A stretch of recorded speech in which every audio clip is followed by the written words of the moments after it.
Bonjour à tous et bienvenue dans cette nouvelle vidéo consacrée à la géographie de la France, une catégorie essentielle pour bien réussir votre entretien de naturalisation. Vous allez découvrir 10 questions types accompagnées de réponses claires et précises. On commence.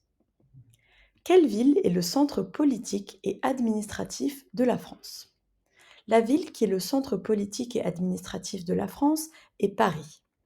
C'est la capitale du pays où se trouvent les principales institutions: le siège du gouvernement, l'Assemblée nationale, le Sénat, le palais de l'Élysée, ainsi que la plupart des ministères. Combien la France compte-t-elle de régions? Depuis la réforme territoriale de 2016, la France métropolitaine compte 13 régions. Si on ajoute les régions d'outre-mer, cela fait un total de 18 régions. Chacune regroupe plusieurs départements et possède un conseil régional qui gère des compétences comme les transports, les lycées ou le développement économique. Quels sont les pays frontaliers de la France? La France partage ses frontières avec 8 pays: la Belgique, le Luxembourg, l'Allemagne, la Suisse, l'Italie, l'Espagne, Monaco et Andorre. Ces pays sont situés autour de la France métropolitaine. En Guyane, territoire d'outre-mer, la France a également des frontières avec le Brésil et le Suriname. Quels sont les principaux fleuves de France? La France est traversée par plusieurs grands fleuves. Les plus importants sont la Seine, qui passe par Paris, la Loire, le plus long fleuve de France, le Rhône, qui prend sa source en Suisse et se jette dans la Méditerranée, la Garonne dans le sud-ouest et le Rhin qui marque une partie de la frontière avec l'Allemagne. Ces fleuves jouent un rôle économique, écologique et culturel important.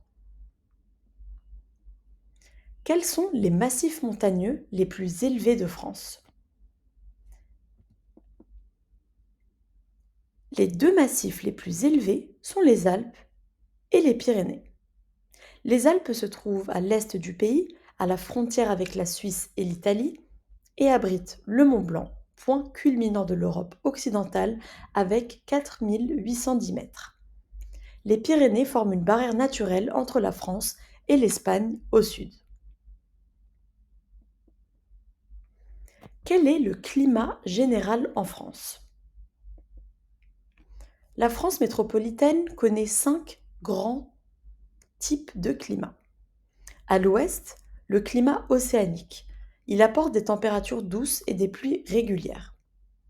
Vers le centre-nord, le climat océanique dégradé présente plus de contrastes saisonniers. À l'est, le climat semi-continental se caractérise par des hivers froids et des étés chauds. En altitude, le climat de montagne apporte neige et fraîcheur. Enfin, dans le sud-est et en Corse, le climat méditerranéen offre des étés chauds et secs et des hivers plutôt doux. Qu'est-ce que la France d'outre-mer? La France d'outre-mer regroupe les territoires français situés en dehors du continent européen. Parmi eux, on trouve les départements comme la Guadeloupe, la Martinique, la Guyane, la Réunion et Mayotte, ainsi que d'autres collectivités.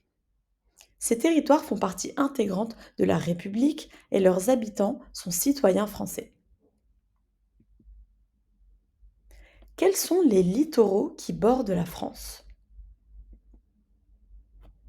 La France possède 3 façades maritimes: la mer du Nord et la Manche au nord, l'océan Atlantique à l'ouest et la mer Méditerranée au sud. Cette situation géographique permet à la France d'avoir un accès stratégique aux routes commerciales et un rôle important dans les échanges maritimes internationaux. Quelle grande île française se situe en Méditerranée? Il s'agit de la Corse.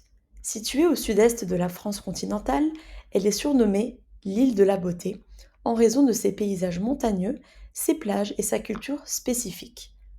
Elle est une région française à part entière avec un conseil régional et une identité culturelle locale et forte.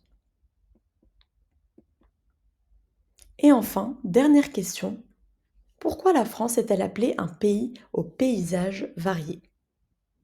C'est parce que son territoire comprend des montagnes, des plaines, des fleuves, des littoraux, des îles, ainsi que des zones agricoles, urbaines et forestières. On y trouve des climats et des écosystèmes très différents selon les régions.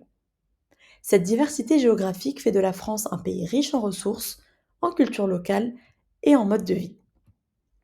Finalement, comprendre la géographie, c'est connaître le territoire, les régions, les climats, les fleuves, les montagnes et l'organisation du pays. Merci à tous d'avoir suivi cette vidéo dédiée à la géographie de la France. N'oubliez pas que cette catégorie revient très souvent lors de l'entretien de naturalisation. Pour aller plus loin, entraînez-vous avec notre quiz interactif sur le site entretien-nationalité.fr et consultez nos fiches de révision détaillées pour maîtriser chaque thème. À très vite pour une nouvelle vidéo de préparation.